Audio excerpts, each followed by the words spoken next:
متابعك من النجف استاذ وليد. تحياتنا لك، متابعك من البصرة. شاهدك من بغداد. وليد متابعينك من الكويت. متابعينك من استراليا والحشد تاج وباج. متابعك من محافظة البصرة. شاهدك من بغداد. مدينة فينيكس ولاية أريزونا. برنامج مقص. دائما دوم عاش الحشد. متابعينك من الأهواز الفلاحية. ما قلت لكم نوابكم ما راح يسكتون عند ما اشهد. متابعينك من ميسان. عاش الحشد. كان متابعك من السماوة. وليد متابعك من بغداد الشورجة. عاش الحشد. هنا في بغداد نطلع على وعاية. تحية لك استاذ وليد المحترم. متابعين للنجف. تحية طيبة لبرنامج مقص من الغزالية. تحية لحجنا المقدس. من بغداد نتابعك برنامج مقص. عاش الحشد. حيا الله الحشد. اخوك من السليمانية. تابعينك من بغداد برنامج المقص. عاش الحشد. تابعين مقص. حب الحشد. اهلا بكم بحلقه جديده من المقص. شكرا لكم على استمراركم بارسال مقاطعكم. ننتظركم على نفس الرقم كل اسبوع. سبب من اسباب نجاح القنوات الفضائيه هو التجدد وابتكار الافكار والاعمال الجديده والغير مألوفه، والمتابع لهم والبرامجهم يلاحظ كل سنه برامج ومنوعات ومسلسلات تختلف اختلاف كلي عن البرامج اللي تم عرضها بوقت سابق او البرامج اللي طرحتها القنوات الفضائيه المنافسه، وهذا بالضبط ما جاي يسويه القنوات العراقيه برمضان.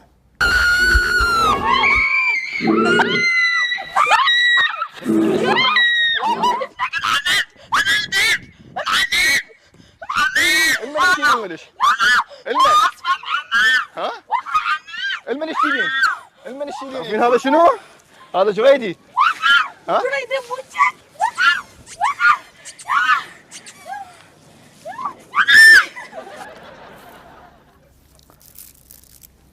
اقدم لكم الكاميرا الخفيه، احد اكثر البرامج الرمضانيه بهاته.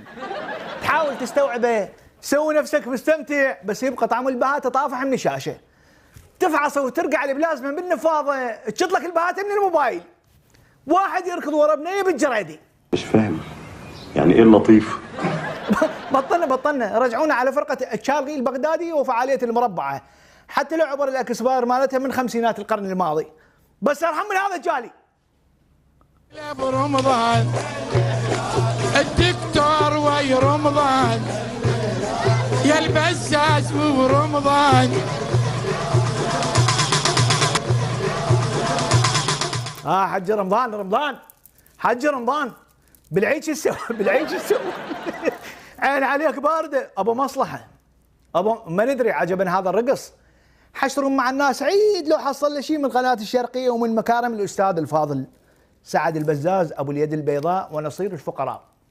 انت اليوم ببركه رمضان تاخذين 75 مليون دينار. ببركه رمضان يقدم الام سيف 75 مليون دينار عراقي.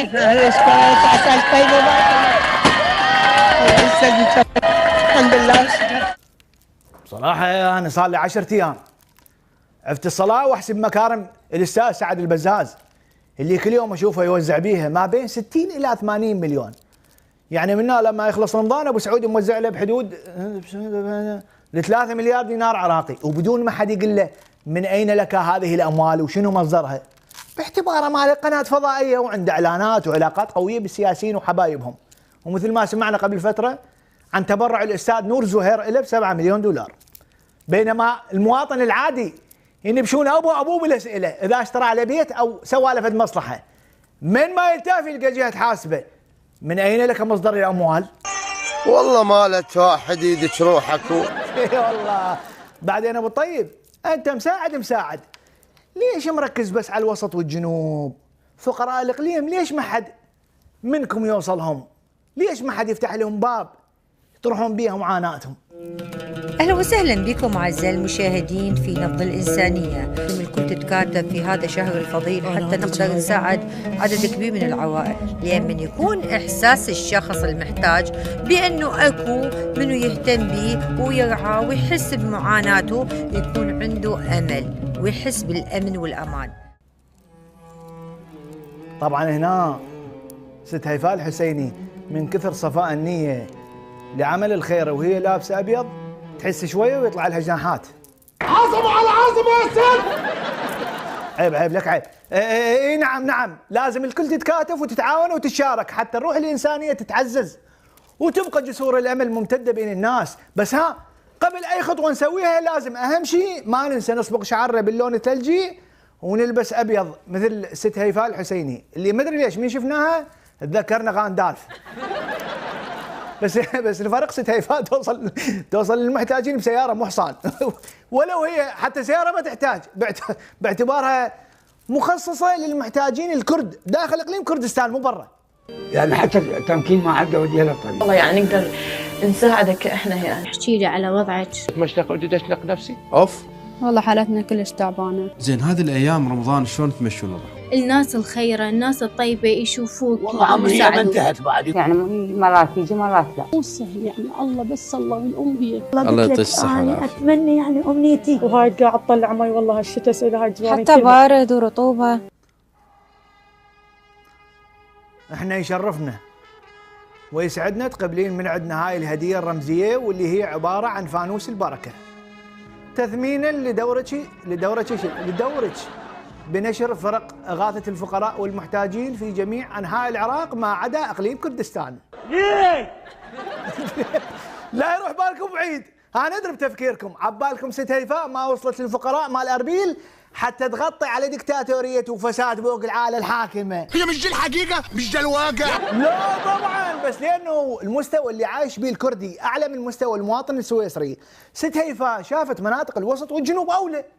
سرقات وحالات احتيال وانتحار ونزاعات تسبب بها سوء الأوضاع المعيشية. 19 حالة سرقة بيوم واحد تسجلها أربيل. لا يوجد عمل ولا سوق ونحن نحمل سيارة الرقي كاملة ولا تباع لمدة أسبوع كامل، والناس ليس لديهم المال لشراء الطعام. في الإقليم أصبح كل شيء معدوم، فلا يوجد نفط ولا كهرباء، والناس أصبحت تحت خط الفقر، وحكومة الإقليم لا تهتم بأحوال الناس، والمواطنين اليوم بلا رواتب أو حتى لا يوجد طعام بالمنازل أيضا. لا شارع لدينا، لا كهرباء، لا نفط، لا راتب. نطالب بفصل المدينة عن الإقليم وأن نرتبط ببغداد. الكهرباء لديهم متوفرة والبنزين ب450 دينار، والنفط كذلك متوفر. ايش قد يجيك الكهرباء باليوم؟ ولدينا ساعتين فقط. ليش؟ رابطين أربيل على مولد التاقة؟ بقرار جمهوري نسحب هدية فانوس البركة من الست هيفاء الحسيني. الحصة اللي المفروض تجيكم من حق الكورمور وتغذي المحطات الكهربائية، وين جاي تودوها؟ كهرباء حكومة الإقليم قامت ببيعها إلى الموصل من داخل مدينة أربيل. كاخ مسروق برزاني ما خلى شيء ما باع له خصخصة بالإقليم بحيث مسوي عرض. اشتري مؤسستين وخذ عليهم مؤسسة هدية. بكل الأحوال الإقليم ما أحسن من باقي المحافظات حتى بمعدلات الفقر، واللي بسبب أعدادها حتى وسائل الإعلام هملتها وما دارت لها بال. علي الطلاق كذاب. خوش أنا كذاب. إذا يعجبكم اعتبروني إبراهيم الدليمي يلا، وحتى أجي وياكم انطوني سرة يشبه سرة نساء الرميثة على مساعدات غذائية بس بأربيل. انت معلم. لا تتعبون لا تدورون، ما راح تلقون حتى بأطراف أربيل. الأزمة الاقتصادية جعلت الأكراد يفرطون في فلذة أكبادهم بعد أن كب لهم الفقر. دموع هذا الطفل لم تحرك ساكنا عند أب سلمه لدار رعاية القاصرين بعد أن كب له الفقر، فلم يعد قادرا حتى على إسكات جوعه جراء الأزمة الاقتصادية التي تعصف بإقليم كردستان. تخلي أعداد متزايدة من العائلات عن أطفالها زاد الضغط على دور رعاية الأطفال بأعدادها وقدراتها المحدودة. هو صحيح بالوسط والجنوب اكو فقر واكو عوز وهواي ناس جوز قوتها على قد يومها، بس ما وصل بهم الحال يشمرون اطفالهم من دون رعايه. لا انت استوعب الكرد لاي مرحله واصلين اللي يتنازلون بيها عن فلذة اكبادهم. قطعه منهم ليش؟ حتى العائله البرزانيه الحاكمه اللي ملتهيه تصرف على القنوات الفضائيه وعلى الاعلاميين حتى توجههم ضد المحكمة الاتحادية والسقط بحكومة المركز، وبنفس الوقت تنفخ بالقيادة الحكيمة للإقليم. القائد الذي يرفع معنوياتنا، وكل العالم يتمنون أن يكون لهم قائد مثله، هو فخامة الرئيس مسعود بارزاني. ايه انا شاهد العالم كله يتمنى يجيهم قائد مثل مسعود البرزاني، حتى لو يقتلهم الجوع ويتنازلون عن اطفالهم، بس تنكر سوالهم متحف اكبر من تاج محل بالهند وعرض لهم به قيوة ملا مصطفى البرزاني وشروال المزروف. انا ما انكرش. تنكر بناء لهم القرية اللبنانية وملا اربيل ملاهي وراقصات، شي من سوريا وشي من اوكرانيا وشي من مصر. انا ما انكرش. تنكر اسواق ومحلات ومطاعم الاقليم مليانه بصور القائد الزعيم مسعود البرزاني وولده كاكا مسرور، ومو فرض لو شرط من الاساس ابدا، بس هم خلوها حتى يتباركون بصورهم ويكثر رزقهم. انا عايز يعني بالعقل تريد نعوف كل هاي الانجازات ونجي والله نركز على كم واحد من الجوع راحوا ذبوا اطفالهم بالرعايه. والله مع الاسف هيك العراقيين، والله مع الاسف بلد خير وبلد نفط وبلد ميزانيات انفجارية، والله مع الأسف هيك يصير بيكم ميزانيات انفجارية في بلد ما نعرف ايش نحكي بيه. والله عيب العراقية جدي، والله عيب. شوف، رغم انه ست هيفاء الحسيني تدير قناة يصرف عليها كاك مسعود البرزاني وراتبها يتجاوز الكذا $، بس كل هذا ما همها، وقالت تغور الفلوس. مهنيتي مو للبيع، وكل مواضيع منا ورايح مبنية على الصدق والدقة والحياد من دون خوف أو مجاملة، وعندي استعداد أسحل الكبير قبل الصغير حتى لو كان الزعيم مسعود البرزاني نفسه، واللي بسببه الكرد المساكين اليوم ذبوا أطفالهم دور الرعاية من الجوع. مو تمام ست هيفاء؟ للتحية والحب والتقدير للأب الروحي الزعيم الرئيس القائد مسعود بارزاني، إن البارتي مثل شجرة البلوط. إيه البلوط؟ ملك النباتات، لا يقطع ولا يشتعل ولا ينتهي. الفوز الساحق للحزب الديمقراطي اليوم ما اجى والله من فراغ، نضال وكفاح وعمل حقيقي في الميدان. والتحية للزعيم البارزاني صاحب الحكمة والحنكة اللي ثبتت بيها دعائم العملية السياسية. قلت يعني ست هيفاء، إذا الزعيم البرزاني بكل هاي الحكمة والرصانة والنزاهة، والحزب الديمقراطي مثل شجرة البلوط يوكل ولا يقطع، والاقليم بفقر وبطاله وسرقه واحتياله وتسليب، والبنزين ب950 والكهرباء بلا 24 ساعه يجي بس ساعتين، وما ينساله ما يشوفوا الا من بعد 12 يوم قطع. لعد لو كان حرام وديكتاتور ويحكموا الاقليم بعقليه الرجل الواحد، ايش كان سووا بالاقليم؟ لا من صدق الله يكون بعون اهلنا بشمال العراق اللي العاله الحاكمه خطيه حرمتهم حتى ينشملون بالمظلوميه حالهم من حال بقيه الشعب العراقي. بدليل ست هيفاء الحسيني من قالت بلد خير وبلد نفط وبلد ميزانيات انفجارية، والله مع الأسف هيك يصير بيكم. هاي هنا كان شعب الإقليم ما مشغول بهذا الحكي، لأن وراها طلعت مدحت قادة الإقليم والحزب الحاكم. قول تحية للزعيم البارزاني صاحب الحكمة والحنكة، نضال وكفاح وعمل حقيقي في الميدان. ايه لك حقها جاي اقول لكم مديرة قناة شقود ايش كبرها ومديرة منظمة امل تريدوها تنتقد مسعود برزاني وتخسر كل هاي المميزات، ولك هي دكتورة نوار عاصم زوجة رئيس مجلس النواب السابق الحلبوسي ما عندها هيك مميزات، وباقي خطية بطريق منظمة حلم بيج على الفيسبوك بدون مقر او مكتب خاص للمنظمة لليوم. هذا ولم تترك منظمة حلم أي باب من أبواب خدمة المواطن إلا وطرقتها من خلال. نجتمع اليوم في رحاب ورعاية منظمة حلم. أمنيتنا من كلا الطرفين أن يبدلوا الانتقام بالاهتمام والتفاهم والابتزاز بالاحترام.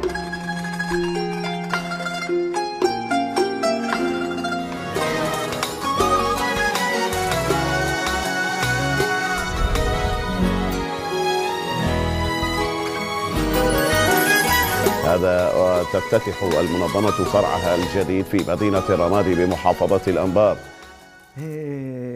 صلوات على محمد وآل محمد. وأخيرا تحقق الحلم وست نوار عاصم فتحت لها مقر وتحقق الحلم واللي ان شاء الله راح تخدم الوطن والمواطن مثل ما خدم السيد الحلبوسي وحركه تقدم.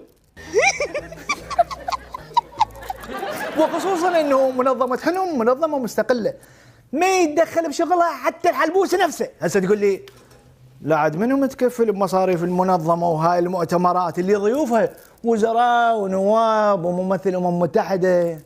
حلو، سؤال كلش جميل. شنو لك نسيت دكتوره نوال عاصم قضت نص حياتها المهنيه بقناه الشرقيه واللي مديرها سعد البزاز من يريد يساعد ما ينطق اقل من 70 مليون. تخيل ايش قد كان ينطي رواتب المذيعه قضت نص حياتها وياه. هذا شو الخريط هذا؟ يعني شو تريد اقول لك؟ الامارات دعمتها هسه بس هي من سمعت يقولون على ابو الطيب سعد البزاز سعد الابتزاز هنا صار الخلاف وطلعت من القناه. طبعا لا يوجد خلاف بيني وبين قناة الشرقية أبدا، هم بيتي والعاملين بها أهلي وناسي وأصدقائي. سيتي يا معودة دكتورة اقطع هاي قبل كانوا أهلك وأصدقائك والشرقية بيتك، بس بعد المساومة الرخيصة اللي عرضها الأستاذ سعد البزاز على الحلبوسي الأمور اختلفت، ووضع شوي الشرقية لازم يتغير، لأن الكلام اللي قاله البزاز للحلبوسي مو شوية. إذا تقدرون شيلوها هاي شباب شيلوها. قال هاي المكان اللي راح تروح له أو الدولة اللي راح تروح له احنا ما رايحين نبنيها، احنا نطبيها وش ما بينا نخربها لأن هاي مو دولتنا. شفت الست مدير الشرقية اللي تسميها بيتك رايد من الحلبوسي ايش قد ما يقدر يخرب الدولة؟ طيح الله حظك. وهالشيء قطعا انت ترفضيه رفضا قاطعا باعتبارك شتي من الاعلاميات الوطنيات اللي يا ما دافعتي عن سمعة العراق بكل الطرق وحاولت تظهري بمظهر القوة والعزة والرفع. ابقوا على بغداد والتي أصبحت أرملة وتحولت من عاصمة إلى قرية، بينما تحولت أربيل من قرية إلى عاصمة. ومن خلال ما شفنا وسمعنا الخبر اللي تقرأه ست نوار عاصم، المهنية جدا واضحة عليها، بحيث الرفض لكل مخططات البزاز التخريبية اللي طلبها من الحلبوسي جدا باينة. ودي أصدقك بس قوية بحيث من كثر حبها للوطن وسعيها لعمل الخير أبو ريكان ركضوا بيده ورجله حتى يرشحها للانتخابات بس ما رحمت. لك قانون مشيته على مود مرتك ما تخليها تدخل انتخابات. العمر كان 28 زوجته رادت ترشح عمرها ينطبق عليها كان يسوي العمر 30. حرم شباب العراق كلهم من الترشيح على مود يحقق مرته. والله هذا حكي. ليث احنا بشهر فضيل لا تسوي لنا مشاكل، احنا جايين نهدي النفوس. عيني لا اتمنى لا تزعلين، لا تسوي لنا مشاكل. شوف هو صحيح حرمك من الترشح بس انت شورت بيه مثل قصه هامو زينه بحيث طلع من رئاسه البرلمان فضيحه وانسحب من التقدم 11 نائب، يعني احتمال كبير نهايه السنه يفلش حزب تقدم ويرجع للمقاولات وتاسيس المجاري مثل ما كان سابقا. وسندخل انتخابات 2025 لمجلس النواب بنفس القانون والمس رغبه شعبيه للمساهمه بالانتخابات. ترشح وين؟ ترشح بانتخابات 2025؟ لا شكو بها باعتبارك طلعت من رئاسه البرلمان بسبب كثره الغيابات. هو غير انت طالع من المنصب بتهمه مخله بالشرف. هسه تقول لي هاي ايش عليها بهاي شلون؟ لو انت ما قاري شروط الترشح. من شروط الترشيح أن يكون المرشح حسن السيرة والسلوك وغير محكوم بجريمة أو جنحة مخلة بالشرف. ما هي الجرائم المخلة بالشرف؟ هي الرشوة والتزوير والاختلاس. سمعت ابو ريكان من الشروط اللي لازم تتوفر بالمرشح يكون حسن السير والسلوك، وهاي مع الأسف مو متوفر عندك لأن أنت عندك جنحة مخلة بالشرف وما يحق لك ترشح لا اليوم ولا باكر ولا حتى من يبي يرديك. الحل الامثل بقائك بالساحه السياسيه، تشوف لك سياسي او تدمج نوابك ويا قائمته، وانتم ما شاء الله عندكم هواي كفاءات وعقليات سياسيه مثل لقاء وردي، رافع العيساوي، جمال الكربولي، مثنى سامرائي. أن نأتي بمثنى سامرائي مع جل الاحترام لاسمه الذي إلى الآن لم يستطيع بناء سامراء، أو نأتي بمحمد الحلبوسي الذي أخرج الأنبار من نكبة ومن محافظة مدمرة إلى محافظة يضرب بها المثل حتى في الدول. طين حزين. صراحة الأنبار ما جاها واحد شريف ونزيه مثل محمد الحلبوسي. الرجل اشتغل وقدم لمحافظته إنجازات وخدمات يحلمون بها، بحيث أنا سمعت أكو عشرات الآلاف من المواطنين الأنباريين اللي كانوا عايشين بكندا وأمريكا وأستراليا شققوا جوازاتهم ورجعوا للرمادي لين شافوا أشياء بيها لأول مرة يشوفوها. أعمار، خدمات ما شايفيها سواها بداخل المدينة، نهاية بالشخصيات الكفؤة والنزيهة اللي سلمها مناصب لمحافظته، واللي اليومنا هذا ما سمعنا عنهم تهمة فساد وحده. اعتقال مدير تقاعد الأنبار من أجل ترويج معاملات التقاعد الوهمية والمزورة والاستحواذ على مبالغها. مديرية التسجيل العقاري في محافظة الأنبار أسفرت عن القبض على مديرها و5 مسؤولين فيها بتهمة التلاعب والتزوير في أضابير تمليك عشرات الآلاف من الأراضي. أن الحلبوسي فكر وليس منصب. ملف في إضافة 19,000 معاملة مخالفة للضوابط في الأنبار. وأشار النائلي أن 130 موظفا في دوائر الأنبار خالفوا القانون عبر منحهم تخصيصات الشهداء للمفسدين والإرهابيين. هيئة النزاهة تعلن عن استخدام مسؤولي في الأنبار، وهذه المرة في دائرة صحة المحافظة. أن الحلبوسي فكر وليس منصب. اليوم الأنبار تتعرض إلى فساد يشبه فساد الماضي. قاعد منها ملايين ومليارات تروح شهريا، ومؤسسة الشهداء تروح منها مليارات وملايين، وين كانت هاي الفلوس تروح؟ اليوم الحزب الحاكم في الأنبار هو حزب تقدم. أما أصابع الاتهام فقد مست رئيس مجلس النواب محمد الحلبوسي وشقيقه مثنى الحلبوسي. أن الحلبوسي فكر وليس منصب. من حماهم وهو من شرع لهم أن يسرقون هذه الأراضي أو هذه المشاهد. اي انا وياكم انه الفساد استشرب المحافظه، استشرب الرمادي زمان الحلبوسي، وما فارقت المركز الاول بعدد القضايا المفتوحه على السياسيين والمسؤولين بها. بس تحكوا لي الحلبوسي عليه قضيه فساد وحده؟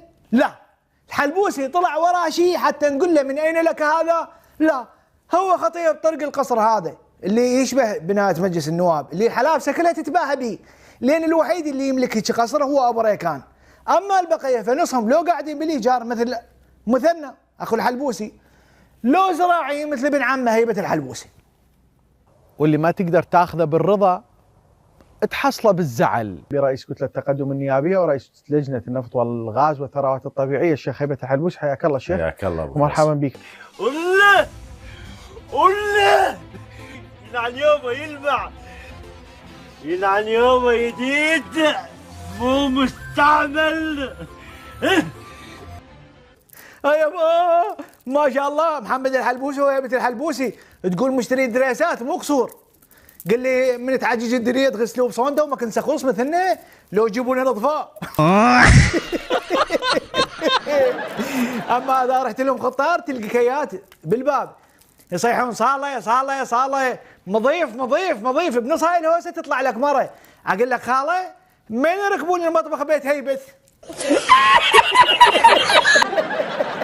وانتو شنو لك عود انتو عبالكم هسه مكيفين مطلعين لي قصر الشيخ هيبه الحلبوسي، شعبالكم الشيخ هيبه من دول النواب الملهوقين اللي عايشين على اموال السحت والحرام والبوق والسرقه؟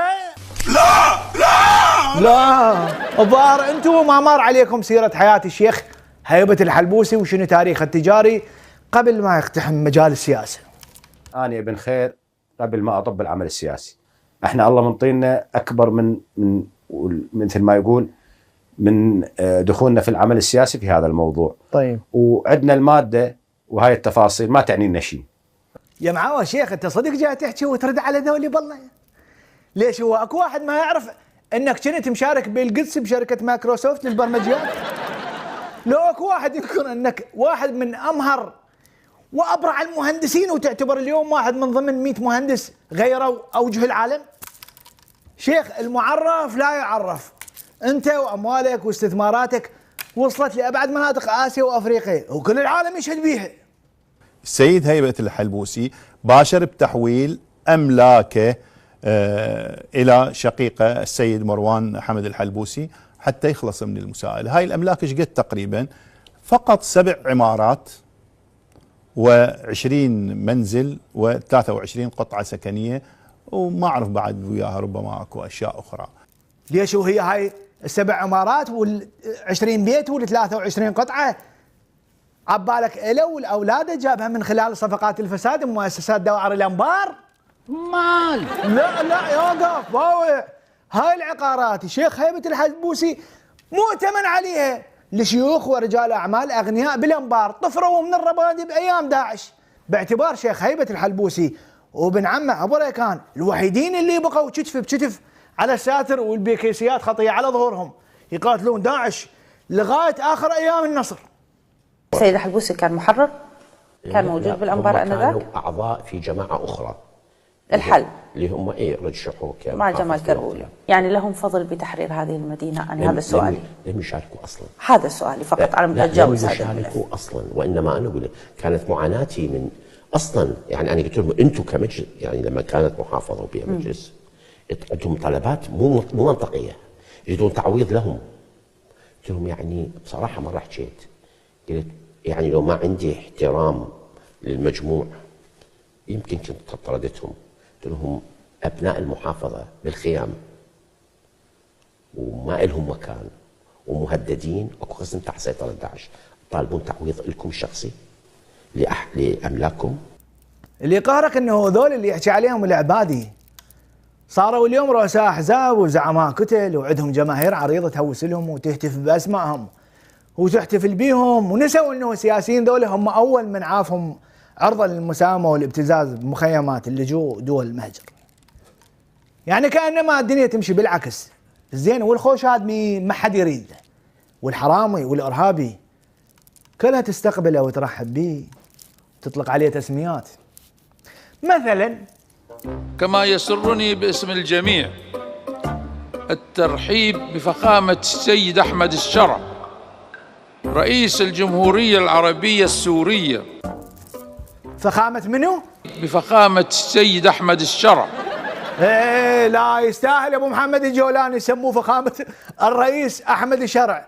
قاعد سياسي محنك وحياته كلها خلصها بالعمل السياسي والدبلوماسي، لا والاحلى ما بيها عنده معرفة وتصور كامل عن اوضاع المنطقة العربية والاقليمية بحكم خبرته ومجال عمله بالمنظمات الانسانية ومنظمات المجتمع المدني. الريب مديرين من علماء الامة، نقول نشكوكم الى الله، نشكوكم الى الله سبحانه وتعالى، فطالما كنتم تروجون من الشبه حتى والله ان كثيرا من الشباب صابهم الريب في اخوانهم المجاهدين. هسه بشار الاسد تآمرت عليه وحاربته ديكتاتور، بس هذا ذباح وواحد من ابرز قادة القاعدة وداعشي. هلا هن مش عاجبهم لانه هن سنية وهو شيعي، ما بيقبلوا شيعي يكون حاكم، هاي وحدة من الاسباب. من هاي الجماعة بالخليج العربي قبل سموه فخامة رئيس الجمهورية. حكام العرب يا جيفة التاريخ. ايش خلونا نسمع كلمة فخامة الرئيس ابو محمد الجولاني. هو بمثابة لفرض حلول لدعوة للتهجير القسري وصمة عار. اقطع بالله هذا مال فخامة، ولك بيان بالعربي ما دبرتها. زمال يعني فد مرة زمال، عفوا بكرم السامع.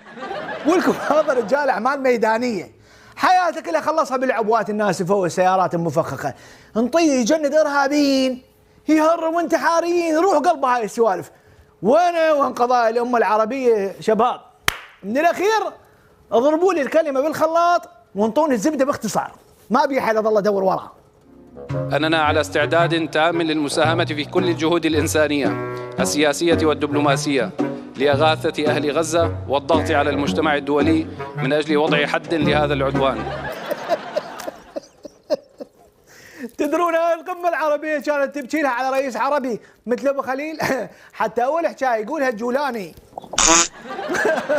وخصوصا من قال أعربوا عن استعدادي مؤازرة غزة لوقف العدوان الإسرائيلي، هو الجيش الإسرائيلي ماخذ لسوريا. العدوان الإسرائيلي أيضا مستمر على سوريا. العدوان الإسرائيلي هو استغلال لمرحلة انهيار النظام وأجرى التقدمات بحجج أمنية، لكن النوايا التوسعية يعني ظاهرة في هذا الأمر. بماذا سنرد؟ فهذا الذي ينبغي أن لا نقوله الآن. نعم للإعلام. نعم. شوف هاي البطرانة تسيل عن الرد السوري ونسيت انه الجولاني وهاوي قديم مقاتل من الطراز الاول، وهيك معلومه ما ينطيها لاقرب المقربين اليه بحيث يخلي الناس كلها تطمئن وما تحس الا وهو محتل اذاعه تل ابيب وذايع البيان رقم 1 بسقوط اسرائيل. بس انتظروا. مدرعات ومدافع بدأت الوصول الآن إلى مناطق الساحل السوري. اذبحوا العلوية، الدروس من عندهم ينزلوا علامة. يا سوريا تكون سنية يا بدنا نحرق سوريا من أول إلى آخر. طلعوا باب البناية ودخلوا علينا، الفصيل فيه شيشان، رجاء أنا وإخواتي وبنتي وأمي. الله أكبر، حلول النظام. الله والله عندي أولاد والله. الله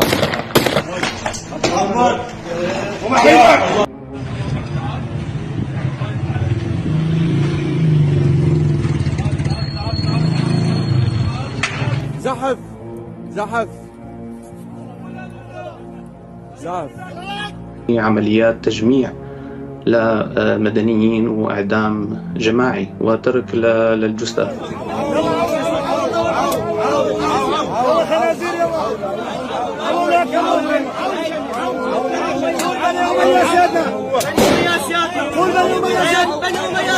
قصف العلويين، قصف العلويين، السنة دايس راسك، دايس راسنا.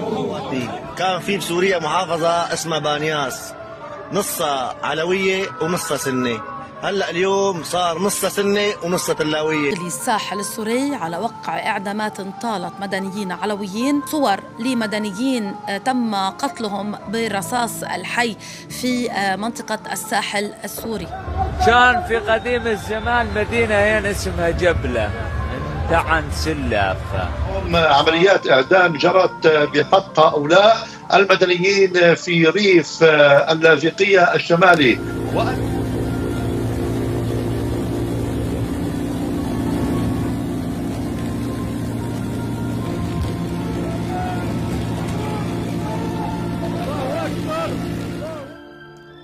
هو هذا الرد الحاسم اللي كنت مسوي لنا اياه مفاجأة؟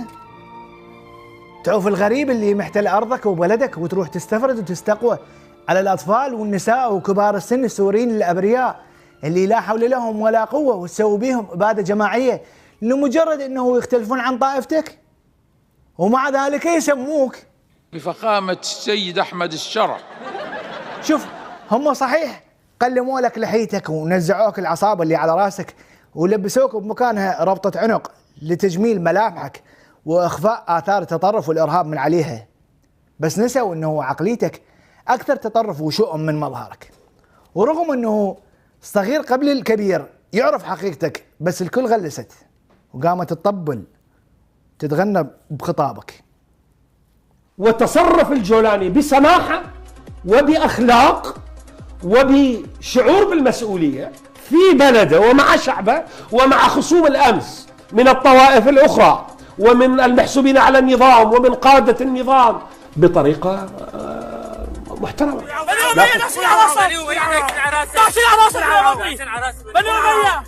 لا قتل أحد ولا نفذ إعدامات جماعية. قاموا بأسر كلاب الأسد حلول الصياغة الذين قتلوا أهلنا وإخواننا، وستتم التصفية بإذن الله عز وجل مع عدم التصوير. ومتفائل، وأنا أعتقد أنه القيادة السورية الجديدة تقدم في كل يوم خطاب يعزز قناعة المتفائلين بالوضع السوري. الآن وزارة الدفاع تنحر الرافضة والنصيرية وحلول النظام المجرم. احنا نجي اليوم نستخدمهم بالتهيج الطائفي ونقول اخواننا يقتلون في سوريا. وين يقتلون في سوريا؟ صور لمدنيين تم قتلهم بالرصاص الحي في منطقة الساحل. انت بس باوع من جاي يمدح ظافر العاني اللي من كانوا اخوته يطهرون ارضه من دنس داعش الارهابي راح ركض للبرلمان العربي يشتكي منهم ويقول في العراق إلى انتهاكات خطيرة من قبل الميليشيات التي تركب على ظهر الدولة العراقية. وهنا أطالب أخواني في البرلمان العربي بالتوصية بدراسة وضع هذه الميليشيات الإجرامية على لائحة الإرهاب.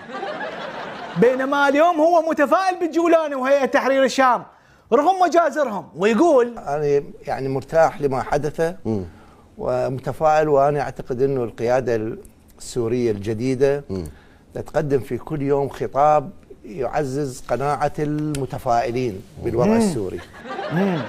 أما بالنسبة لأبو يزن الجبوري اللي من حصة مكونة رئيس أعلى سلطة تشريعية بالبلد ووزارة الدفاع والتربية والثقافة والصناعة والتخطيط غير الهيئات، بس من يطلع يقول السنة يعيشون في أسوأ مرحلة مروا بها منذ فجر الرسالة الإسلامية في العراق. تحكي كلام شرف، لم يمر بالسنة من وضع سيء وظلم وقسوة هس. بينما على حكومة الجولاني اللي أبادت العلويين يقول وتصرف الجولاني بسماحة وبأخلاق وبشعور بالمسؤولية بطريقة محترمة.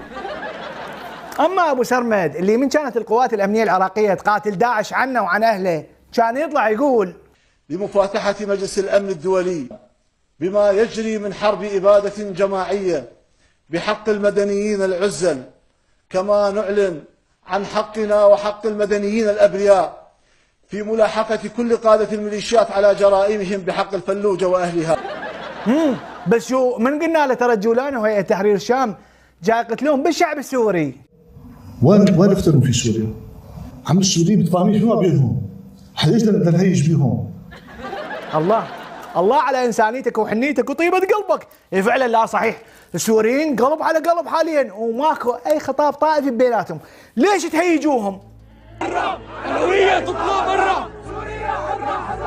الله محيي الجيش السني انا وياك، دكوهم دك على رؤوسهم. اولاد بلدي السوريين طا انشروهم على الجبال كي لا يقولوا جاعت الكلاب في زمن بني اميه. اخواننا السوريين كبوهم بالبحر حتى لا يقال جاعت الاسماك في بحر بني اميه. اتركوا جثثكم على الجبال عشان ما يقولوا الكلاب جاعت. حتى على الارض لا تبقوهم، الارض لا تنجسوها في دمهم، هن وبالساحل البحر قريب عليكم عشان ما يقولوا بزمن حكم بني اميه جاعت الاسماك، شلفوهم. ها شنو؟ بس لا فيلم الرسالة الجزء الثاني اللي ترجع به آل أمية حتى تنتصر به على المسلمين. استغفر الله. هيئة تحرير الشام وفلولها جاء تنتقم من العلويين والمسيح باسم آل أمية، وابو محمد الجولاني وين ما يطلع يقول أحداث حصلت منذ 1400 سنة ما علاقتنا نحن بها. فعلا احنا والاحداث التاريخية شنو باعتبار آل أمية اسم منظمة حماية البطريق الأحدب. المصيبة رغم كل هاي الكراهية والتحريض والأحقاد الطائفية يطلع منك وبيكي يرجع لهم ويقول لك عم السوريين متفاهمين فيما بينهم، ليش بدنا نهيج بيهم؟ بس للأمانة طلعتها أهون من طلعة ظافر العاني اللي فاجأنا بطلبه بصراحة. فعلى الأقل يكون هنالك يعني مساعدات ذات طبيعة اقتصادية وإنسانية إلى سوريا. يعني قطع النفط عنهم وأنا ما أعتقد قرار حكيم يعني عن سوريا. فعلا المفروض نمد يد العون لهم، هذا يرجو الوقود نمد لهم ونملي لهم الآليات والدبابات المتوجهة لإبادة الأقليات في سوريا، وإذا يحتاجون جيش نخلي أولادنا يقاتلون وياهم حتى تعلى رايتهم ويشتد عودهم ويستلمون المنطقة كلها ذبحوا وصلخوا تفجير وتهجير. يعني بشرفكم هذا مو مطي؟ ظلمت للمطي. أستاذ ظافر ولا تهتم، أبو سرمد كفى ووفى. قميص الخنجر يبايع أحمد الشرع بيعة على السمع والطاعة في العسر واليسر، لكن لا عسر مع تبرع الخنجر بملايين الدولارات للحكومة السورية الموالية لتركيا. هو بأموال هذه الوزارات يروح يتبرع للجولاني بأموال عراقية. العافية عليكم. يدعم الجولاني الذي أوغل بدماء العراقيين لإبادة الأبرياء في الساحل السوري. الخنجر يمثل خطر على الأمن القومي العراقي. أكثر واحد كان كاشف الخنجر هو عبد اللطيف الإهميم، بحيث قبل 6 سنوات طلع قال ما كان الخنجر في تراث العرب والعجم والفرنجة إلا معبرا ورمزا للغدر والنذالة والخيانة والخستة وعدم المروءة. بس الظاهر الجماعة كانوا نايمين بالعسل، هسه يلا تذكروا. الخنجر يمثل خطر على الأمن القومي العراقي. بعد ايش؟ هسه يلا عرفتوا خميس الخنجر يهدد الأمن القومي بعد ما دخلتوا للعملية السياسية وزرعتوا نوابه بالبرلمان العراقي، لو بعد ما ترستوا خزانة بمبالغ الاستثمارات والعقود اللي استفاد منها بالوزارات اللي انطيتوه اياه. انتوا بهايم. ثم هو ابو سرمد مثلا راح يخاف لو يستحي اذا قلتوا له انت تهدد الامن القومي، ما عنده 1000 مدونه و1000 اعلامي يصبغون به هو والجولاني، وباكر الصبح يسووهم قاده وطنيين وزعماء سياسيين. دهاك الجولاني اللي ننتقده ونقول عنه ارهابي، شوف الدول وشوف الوزراء الخارجيه اللي يجون للجولاني واللي جاي يستضيفوه واللي جاي يطلع بمقابلات ويتحدث بمنطق دولة، يتحدث بالتعايش، يتحدث بالمستقبل. يرتدي أحمد الشرع ربطة العنق، يلتقي بالأمريكان والأتراك واللبنانيين ويتحدث عن منطق الدولة ومنطق الثورة. معقولة واحد نقول عليه إرهابي يقود سوريا بطريقة ما قدرنا نطبقها بالعراق من 21 سنة؟ شنو إرهابي يتفوق علينا بشهر بس؟ بيش يتفوق هذا الإرهابي؟ بالانفلات الأمني، لو بالخطاب الطائفي اللي طفح بين المكونات، لو بالتوغل الإسرائيلي، لو بالإبادات الجماعية، لو بالعوز، لو بالمجاعة، لو بالجثث اللي مطشرة بالشوارع. سرابيط ذول، والله سرابيط. هسه والله عدنان الطائي هذا من يوم اللي عرفناه اللي يطبل بصفه يرقص وياه ويمشي بمبدأ أنا مالي، أنا كده قابض وكده قابض. بس أنت بقى سور شو عجب رضخت للضغوط وقمت تصفق مثل عدنان. هجي لن أسمح لا للسيد سعد البزاز ولا لمالك القناة أن يملي علي شيئا، وإن ملا ويسمعني الآن سعد البزاز، وإن ملا علي شيئا راح أتركه الجميع قناة. ومن كلامك هذا أفتهم أنك ما تسمح لأي مالك قناة يمشيك على هوا أو يملي عليك الكلام اللي تقوله بالبرنامج. وهذا راح يجرنا الحقيقة ثانية، تقول أنك مقتنع بشخصية الجولاني ومعجب بأدائه رغم كونه مطلوب للقضاء العراقي ورغم كل الجرائم اللي اقترفها بحق الشعب العراقي اللي السوريين نفسهم يدينوها ويستنكروها. هذه مو طريقة ولا طريقة سلطة حاكمة، هي طريقة ميليشيات لا تزال اليوم حاكمة البلد. السوريين نفسهم بعظمة لسانهم ويقولون الجولاني أكبر إرهابي، وهيئة تحرير الشام ميليشيات إرهابية، واللوقية اللي عندنا مسوين الجولاني نيلسون مانديلا وغاندي. هسه يجيك واحد يقول لك أنت شكو مدوخ روحك مدوخنا وياك، إحنا والجولاني شكو أمن حدودك وأبوك الله يرحمه. صح أنت صح، بس هاي في حالة ما كان أكو بنصنا أنصار للجولاني. صفنت ها؟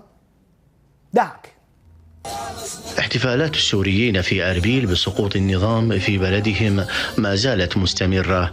أكثر من 250,000 سوري لجأوا إلى إقليم كردستان منذ بداية الحرب في 2011 واندمجوا اجتماعيا مع مجتمع كردستان. مو عائلة حاكمة تقول صقر فويلح، لا هون اللي مكسر واللي فاقس. زين ذول السوريين أحد شافهم؟ أحد دقق وراهم؟ شلون طبوا؟ من وصلوا لإقليم كردستان؟ لا والدور لا واحد ولا اثنين، 250,000 واحد. لو أبو مسرور محتضنهم حتى يعوض الناس اللي جاء تشرد من قمع على أوروبا، وبنفس الوقت يستفاد من أصواتهم انتخابيا إذا اندمجوا بالمجتمع. يا ولاد الكلب. ويصيرون حالهم من حال الآلاف من البعثيين اللي يحتضنهم بالإقليم، حتى شو وقت ما تصير فرصة أكو من ينفذ. أمنا بالقوات الأمنية وهم ما مقصرين إن شاء الله.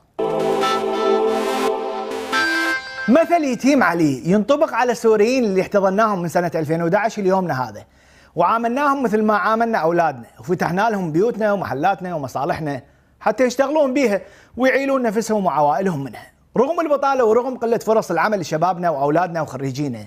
وبدل ما ذول السوريين يجازونا ويقدمون الشكر لنا أو على الأقل يراعون مشاعرنا لمجرد ما سمعوا بتولي الارهابي ابو محمد الجولاني الحكم بسوريا بين معدنهم الاصلي. شفنا احتفالاتهم وسعادتهم بهذا الارهابي اللي اوغل بقتل شبابنا وتهجيرهم وسبيهم وتقطيع اوصالهم. انه اللي علينا سويناه وما قصرنا ويا كل غريب اجى لبلدنا، بس من توصل المواصيل لحد الاستهتار بدماء شهدائنا وتضحياتنا، هنا لازم نرفع الكارت الاحمر ونتعامل بحزم ويا كل واحد يحاول يعبث بامن بلادنا ونسيجنا الاجتماعي. وعلى قولة المثل الباب تجيك منه ريح سده واستريح. تصبحون على خير.